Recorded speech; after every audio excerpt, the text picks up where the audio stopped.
The midday sun scorched the red earth of Burkina Faso.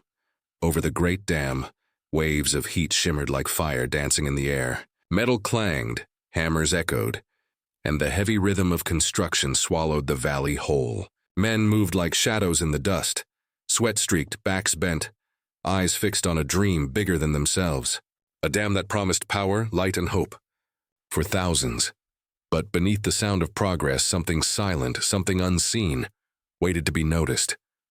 Engines roared in the distance. Dust spiraled as a long convoy of military jeeps and motorcycles rolled down the hill. The noise broke the rhythm of work. Men froze mid-swing, tools in the air, eyes wide. The lead jeep halted. The door opened. Out stepped President Ibrahim Traoré, in his plain olive uniform, sleeves rolled, boots caked with dust. No golden medals, no polished shoes, just a man whose presence carried weight, the kind that silences a crowd without a word. Foremen scrambled, voices cracked. Line up! Line up! Helmets came off, salutes flew in every direction. Some men looked proud, others looked afraid, but Ibrahim didn't wait for protocol.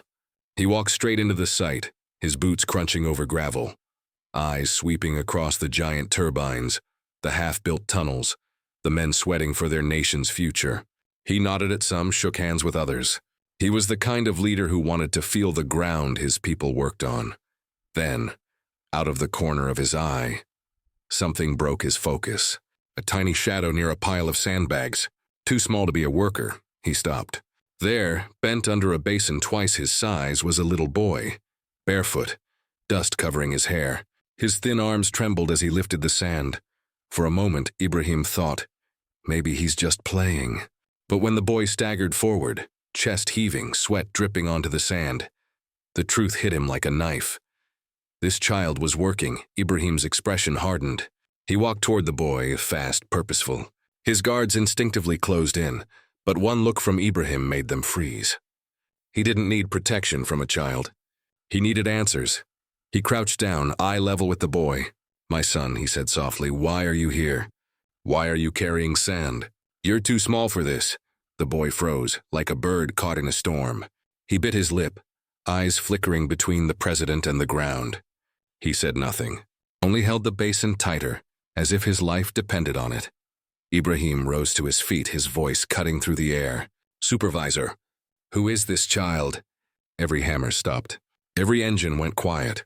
The foreman hesitated, hands fidgeting at his belt. "Mr. President, his name is Adama. He comes every day. We told him to stop, but he refuses. He says he needs money. For his mother." The word struck like a bullet. A 6-year-old trading childhood for survival. Ibrahim's jaw clenched. A 6-year-old carrying sand for money, and you allowed it? Silence. Men lowered their heads. Even the machines seemed ashamed. He turned back to the boy, voice softer now. "Tell me, Adama, where is your father?"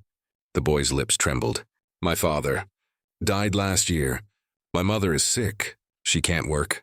So I come here. They give me coins. I buy her medicine. Sometimes I save a little. Maybe one day I can go back to school." His words were small, but they hit like thunder. In that instant, the dam disappeared. The machines, the concrete, the blueprints, all faded away. All Ibrahim could see was a child forced to carry the weight of a nation's struggle on his tiny shoulders. His heart clenched. He turned, scanning the workers. And then, from the back, a voice spoke. Quiet, nervous. "Excellency, he's not the only one. There are other boys. They come before sunrise. Before the trucks arrive." A shiver passed through the crowd.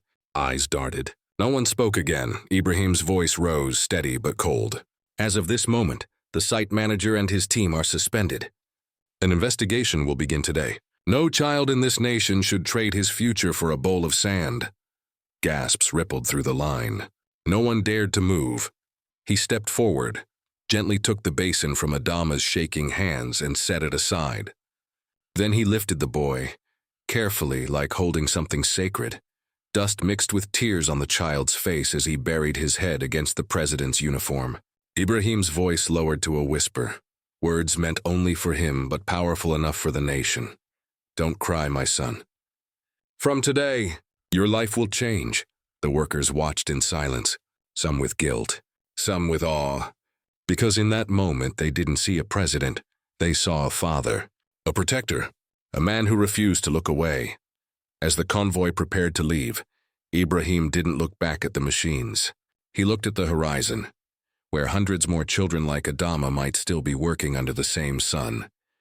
And in that silence, one question hung heavy in the air: how many more lives are hidden in the dust waiting to be seen?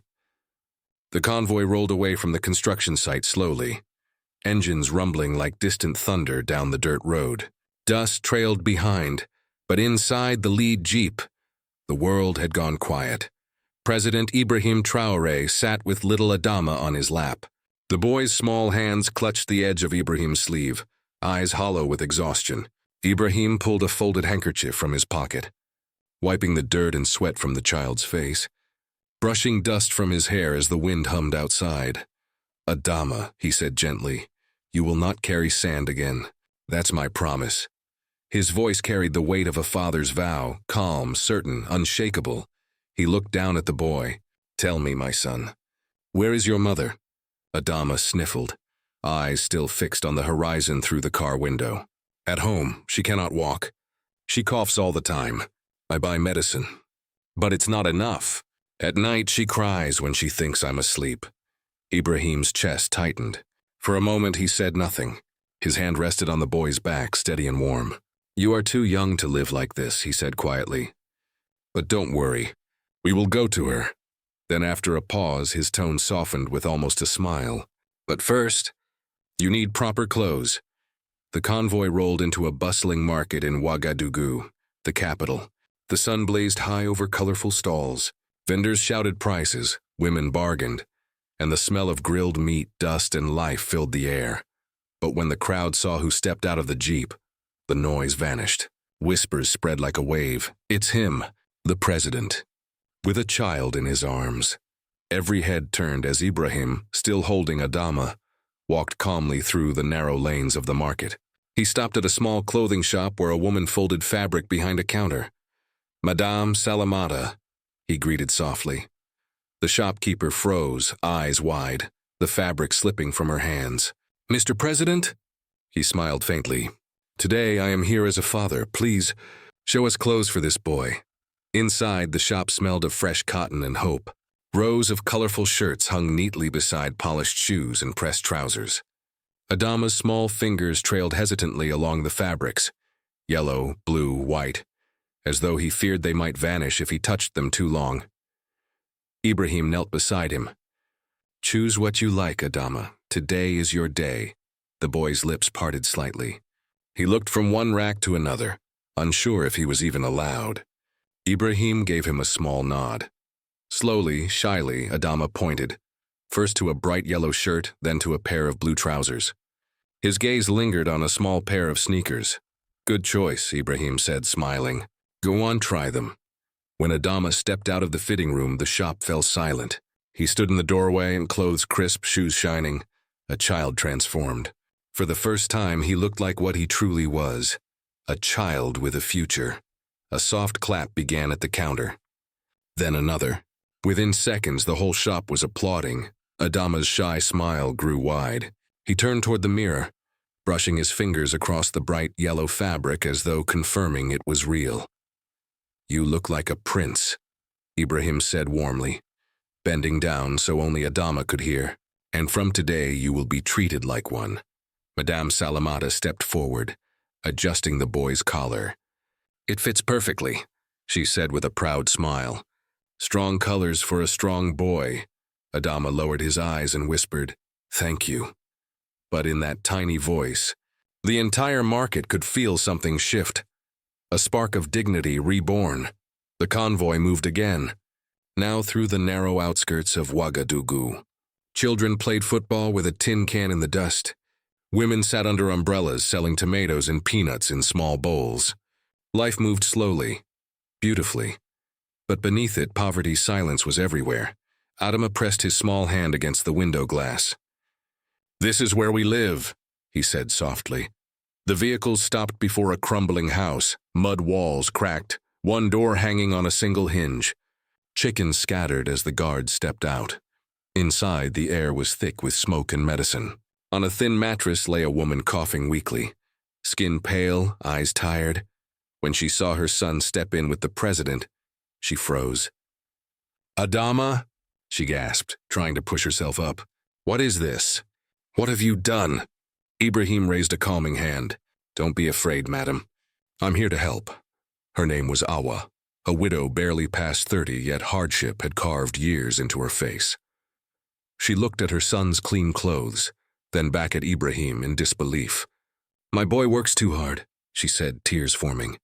"I told him not to, but he says he must care for me." Ibrahim sat on the edge of her bed.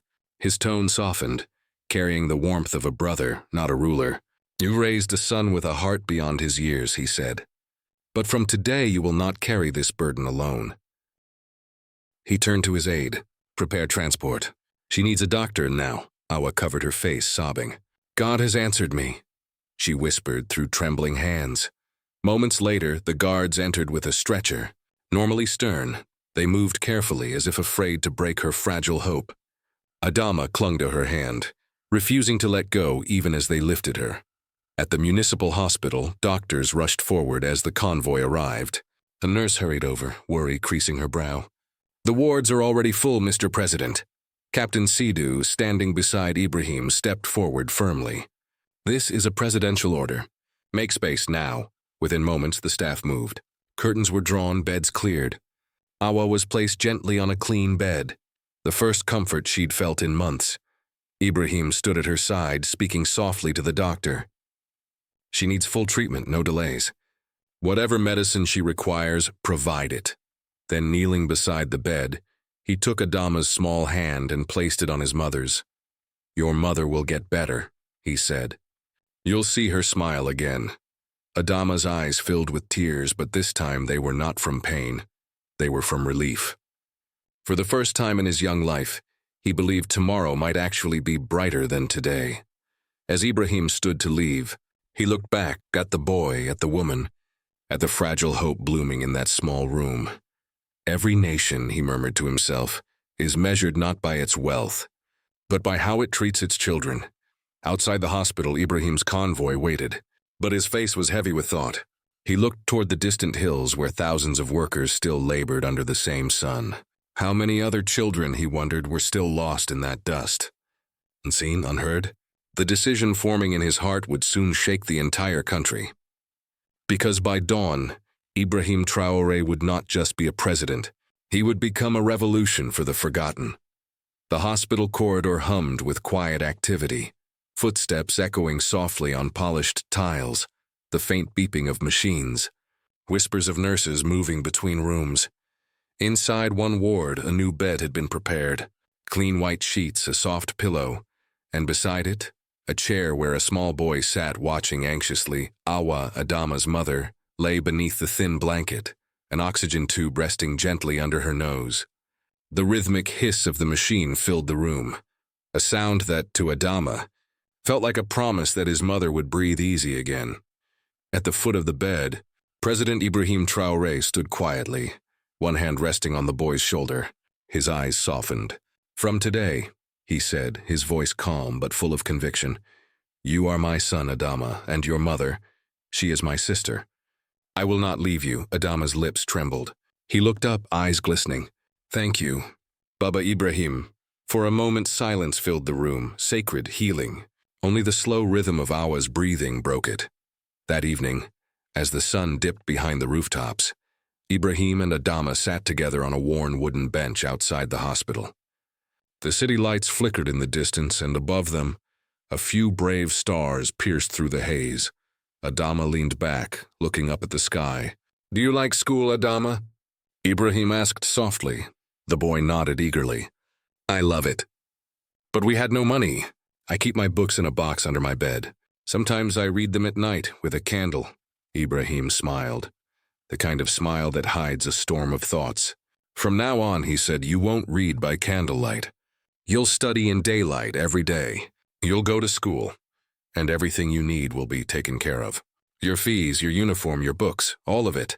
Adama's eyes widened in disbelief. "Really?" "Yes, my son," Ibrahim said firmly, "and one day, you'll help build a better Burkina Faso." The boy's small hands gripped his arm tightly as he leaned in, hugging him with all the strength his little heart could give. Ibrahim wrapped his arms around him, closing his eyes, and for the first time that day his tears were not from sorrow, but from hope. 3 days later, Awa was strong enough to walk with support. The morning air was cool, carrying the scent of wet earth from a night's light rain. The convoy moved again, this time, not to a hospital or a market, but toward something new. Before reaching their destination, Ibrahim gave a quiet order. Stop at the school. The vehicles pulled up outside a modest yellow building. Children's laughter echoed faintly from the courtyard, the sound of futures being shaped. Inside the principal's office, papers cluttered the desk. The man behind it adjusted his glasses nervously as he scanned the form. "Do you have his last report card?" he asked. Adama shifted, glancing down at his feet. I don't," the principal frowned. "Without records, it's difficult. We need to know what level he—" Before he could finish, Captain Cito stepped forward and placed a sealed envelope on the table. "This," he said, "is a presidential scholarship. He starts tomorrow." The principal's eyes widened. His tone changed instantly. "In that case, we'll place him in class 2. He may need some help catching up." A young teacher entered the room, her eyes kind, her smile warm. She crouched to Adama's height. "Your desk will be by the window," she said. "It's the best spot in the room. Plenty of light." Adama looked up shyly. "Can I keep my books there?" "You can," she said, smiling. "And we'll get you new ones, too." That afternoon, the convoy drove through a quiet neighborhood.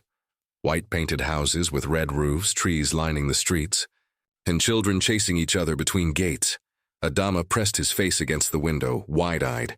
"Baba Ibrahim, people really live here?" Ibrahim smiled. "They do. And so will you." The vehicle stopped before a house with a small garden and a blue door. The air smelled of fresh paint and rain. As Ibrahim led them to the entrance, Awa hesitated. "What do you mean?" she asked, her voice trembling. He placed a hand gently on her shoulder. "It means you and Adama will no longer live in fear or hunger. This house is yours." Awa's lips parted, but no words came. Adama darted past her, running through the doorway, his laughter echoing through the empty rooms. He touched the smooth kitchen counter, peeked into the bathroom, then jumped onto the bed, testing the mattress like a child discovering magic for the first time. Awa dropped to her knees, tears streaming down her face. "May Allah bless you, Ibrahim Traoré. May He protect you always." Ibrahim bent down, lifting her gently. "Don't thank me," he said softly. "Thank your son. His courage brought us here." A week later, the world would know Adama's story. The presidential palace was packed with reporters, cameras flashing, and the murmur of anticipation rippling through the grand hall. The story of the boy from the dam had already swept across the nation, from villages to cities, from markets to ministries. When Ibrahim Traoré entered the hall, the crowd rose to their feet. He walked calmly to the podium, resting his hands firmly on the wood. "Brothers and sisters of Burkina Faso," he began, his voice deep, steady, and full of resolve. "A few days ago I visited the great dam construction site. There I met a boy, 6 years old, working under the burning sun, carrying sand to feed his sick mother." He paused. The hall went silent, a child who should have been in school, learning and dreaming. But poverty chained him to survival. A murmur ran through the audience. A few people wiped their eyes. Ibrahim's voice grew stronger. "No child in Burkina Faso will be left behind again. If you see a child working at a site, selling on the streets, or carrying loads too heavy for their shoulders, report it. My office will act. We will take them off the streets, put them in school, and support their families." Applause thundered across the hall. But from the front row, a journalist raised his hand. "Mr. President," he said, "promises are easy. But what about enforcement? How will you ensure this is not forgotten after today?" Ibrahim nodded slowly, not offended but ready. "Fair question," he said. "Within 72 hours, all contractors at the dam will be audited. Public list of companies exploiting children will be released. And from this day forward, a National Child Protection Unit will answer directly to my office. This is not a speech. This is an order." The hall erupted, applause, cheers, tears. But as the noise swelled, Ibrahim raised his hand and gestured toward the curtain behind him. From the side of the stage, Adama stepped forward, small, shy, wearing his bright yellow shirt. The crowd gasped. Cameras flashed like lightning. Ibrahim placed a firm hand on the boy's shoulder. "This," he said, voice filled with pride, "is Adama. He is not only my son now, he is the son of Burkina Faso. And there are thousands like him, whom we will save." The applause that followed wasn't just for a speech, it was for a promise kept. As the press conference ended, Ibrahim walked out into the palace courtyard. He looked up at the flag fluttering against the dusk sky, and thought of the thousands of unseen Adamas still waiting to be found. The story was far from over, because from that day on, a single act of compassion would ignite something far greater, a revolution of hope, across every corner of Burkina Faso. The very next morning, a single phone rang in a small government office. A woman's trembling voice came through. "There's a boy selling water bottles at Mile 5 Junction. He can't be more than 7. Within 2 hours, a white van marked Child Protection Unit pulled up to the busy roadside. Vendors called out prices, motorcycles roared past, and in the middle of it all, a barefoot boy stood balancing a tray of bottles. A social worker approached gently, kneeling until her eyes met his. "What's your name, little one?" The boy hesitated, his lips dry. "Isu." The woman smiled softly. "Come with me, Isu. You're going to school now." As the van drove away, a few vendors fell silent. One finally whispered, "It's real. They're actually doing it." And just like that, the promise had begun to breathe. Back in their new home, Awa and Adama were learning to live a life they had never known before. Mornings began with the smell of breakfast. Evenings ended with laughter and safety. For the first time in years, Adama woke without fear of hunger or work. His only duty was to study, to dream. One morning, a knock came at the door. A government officer handed Awa a sealed envelope stamped with the presidential seal. She opened it carefully. Inside was a letter written in Ibrahim's hand.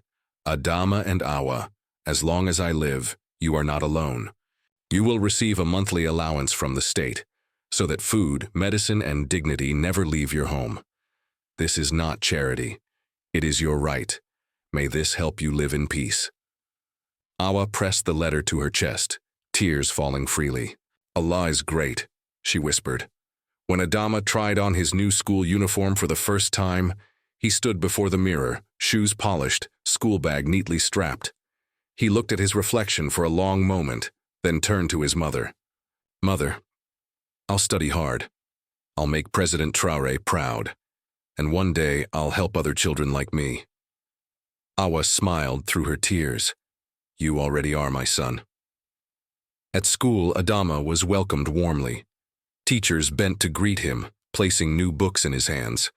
His classmates whispered, curious, admiring. Everyone knew him as the boy who made the president cry. Hile Adama settled into lessons and play. President Ibrahim Traoré was fighting another battle, this time inside Parliament.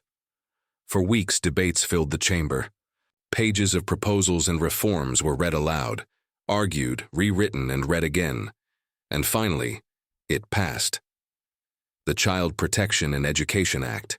It banned all forms of child labor, created a national rescue task force, and set up an emergency hotline in every province.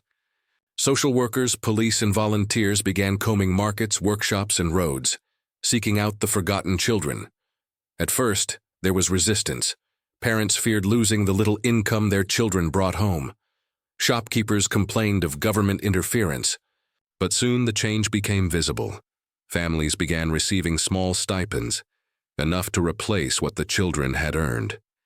And then, one by one, the streets began to clear. The sound of hammers and wheelbarrows gave way to the laughter of children carrying books instead of bricks. Despite the weight of his office, Ibrahim often visited Adama. Sometimes he brought books. Sometimes he simply sat with the boy under the old mango tree. One afternoon, as the wind rustled the leaves, Adama asked quietly, "Mr. President, why did you cry that day when you saw me?" Ibrahim paused, his gaze distant for a moment. Then he smiled softly. "Because I saw myself in you. When I was young, life was not easy either, but people helped me. They believed in me, and when I saw you, I remembered what duty truly means, to never forget where we come from. Adama nodded slowly, his small face glowing with pride. Then I'll never disappoint you, Baba Ibrahim. Months passed. Newspapers began to print headlines like, "The Boy from the Dam, a Nation Reborn." President's promise brings children back to school. In remote villages, griots sang ballads about the president and the boy who had changed his